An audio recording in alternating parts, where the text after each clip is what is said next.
Elbette mana bu gazal Ulsuvali Qarqin Qariyai Dinardan Hazar İran'da yaşayan dostumuz Naqibullah Torun buyruğuna bakaydan şiir şahsan öz fermayışına eşlik edelim.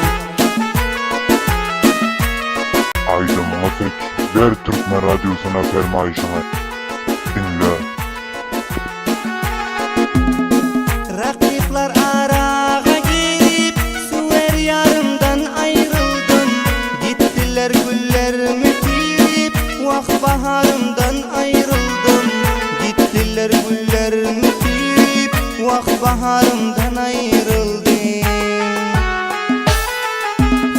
Kaldım men elimni serip Takdir kısmatımdan görip Muhabbetim aktı erip Zülfü tarımdan ayrıldım. Muhabbetim aktı erip Zülfü tarımdan ayrıldım.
Yoktur sırdaş, men gamxorimdan